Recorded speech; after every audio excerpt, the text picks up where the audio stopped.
ऐसे मुख्यमंत्री के नेतृत्व में मेरा प्रदेश सुरक्षित नहीं है। जहां जहां पे जब जब आरक्षण के दायरे को बढ़ाया गया है, राज्य सरकार ने ये फैसला अपने राजनीतिक लाभ के लिए तो लिया, उनके स्वास्थ्य को लेकर है। उनके आसपास के लोगों को उनके स्वास्थ्य की चिंता करनी चाहिए।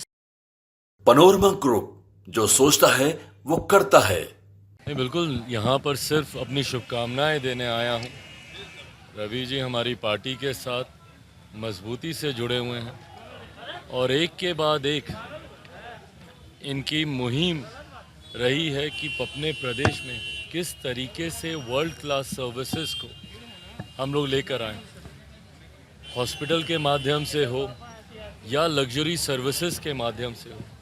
जिस तरीके से ये सैलून खुला है, मेरा भी अनुभव रहा है, देश विदेश घूमा हूँ, अलग अलग जगहों पे गया हूँ, पर जिस तरीके से यहाँ पे इक्विपमेंट्स हैं, जिस तरीके से यहाँ पे सर्विसेज दी जा रही है, मैं मानता हूँ स्टेट ऑफ आर्ट टेक्नोलॉजी का इसमें इस्तेमाल किया गया है। अभी तक हमारे प्रदेश में कहा जाता था कि भैया सुख सुविधाओं के आधार पर अभी भी हम लोग उस लेवल पे नहीं पहुँचे हैं लग्जरी सर्विसेज में, जिसकी तुलना बाकी प्रदेशों से, विदेश तो भूल ही जाइए, बट बाकी प्रदेशों से भी नहीं की जा सकती। बट ऐसे में हर उस छोटे योगदान की मैं सराहना करता हूँ जहाँ पे व्यक्तिगत क्षमता पर ही सही, पर लोग जब ऐसी चीज़ों को लाते हैं जो हमारे राज्य में या हमारे राज्य का स्तर को अंतर्राष्ट्रीय स्तर पर लेकर जाता है, तो मेरा प्रयास रहता है कि मैं जाऊँ और उनको अपनी तरफ से शुभकामनाएं दूँ, प्रोत्साहित करूँ, और इसी उद्देश्य के साथ आज यहाँ पर आए।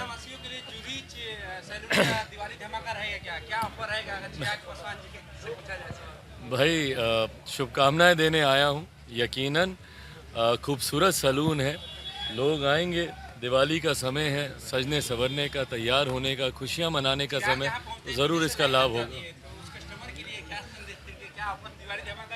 भाई मेरी शुभकामनाएं हैं, बिल्कुल चाहूँगा कि अच्छे से चले ये। भाई अच्छी बात है ये, और हम लोगों ने भी इसका समर्थन किया था। हम लोग जो प्रस्ताव राज्य सरकार के द्वारा रखा गया था, बस यहाँ पे विधानसभा में पास हुआ है।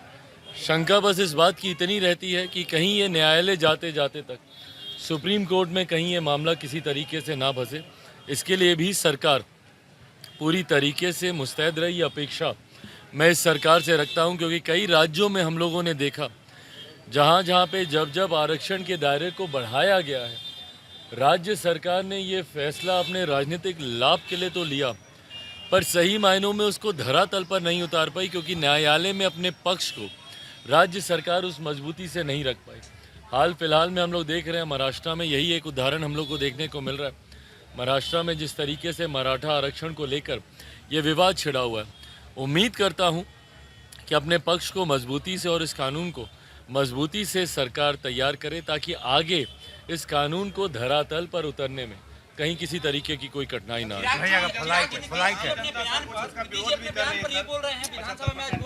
कि जब मैंने माफी मांग लिया महिलाओं का, शुरू से सम्मान किया है, तो प्रधानमंत्री जी भी इस पर तंज कस रहे हैं। नीतीश कुमार जी बोले बार बार मेरे को भाई कुछ गुनाह अक्षम्य होते हैं, ये जुबान फिसलने का मामला नहीं है।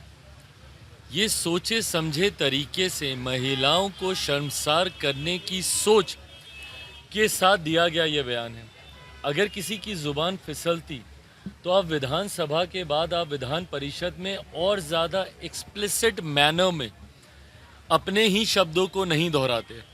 आपको इस बात का एहसास होता कि नहीं, शायद मुझसे कुछ गलत बोल दिया गया, और शायद उस वक्त वो माफ़ी भी उनको मिल जाती कि चलिए विधानसभा में आपने बोल दिया, विधान परिषद में जाके आपने उसका सुधार किया, पर वहाँ पे आपने 2 नॉच ऊपर जाकर ही और एक्सप्लिसिट मैनर में आपने इसको बोलने का आपने काम किया। उसके बाद जब चारों तरफ से आप घिरे, चारों तरफ से आपकी आलोचना हुई, तब जाके आपको इस बात का एहसास हुआ कि आपसे कुछ गलती हुई है। बहरहाल मेरी चिंता मेरे मुख्यमंत्री को घेरने को लेकर नहीं है, मेरी चिंता मेरे मुख्यमंत्री के स्वास्थ्य को लेकर है। एक मुख्यमंत्री जो नपे तुले शब्दों में बोलने के लिए जाने जाते थे, एक मुख्यमंत्री जिनकी भाषा पर इतना नियंत्रण हमेशा से रहा है। भाई मैं उनका पक्षधर हूँ नहीं हूँ, पर जो उनकी अच्छाई थी उनकी हमेशा मैंने सराहना की, जिसमें उनकी बोलने की शैली रही है, लंबा अनुभव उनके पास रहा।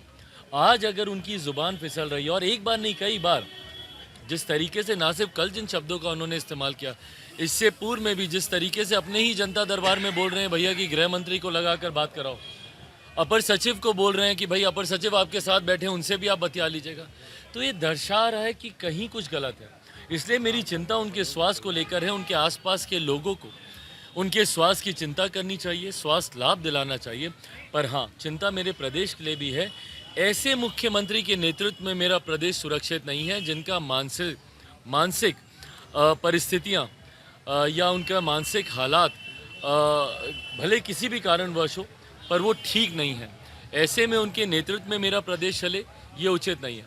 मां महिम राज्यपाल जी से भी जल्द लोक जनशक्ति पार्टी रामविलास का एक प्रतिनिधि मंडल मिलकर उनसे आग्रह करेगा कि इन बातों का स्वतः संज्ञान लेते हुए केंद्र सरकार से बिहार में राष्ट्रपति शासन लागू करने की सिफारिश की जाए और उसी के तहत माननीय मुख्यमंत्री जी का भी हर संभव इलाज केंद्र सरकार करवाए।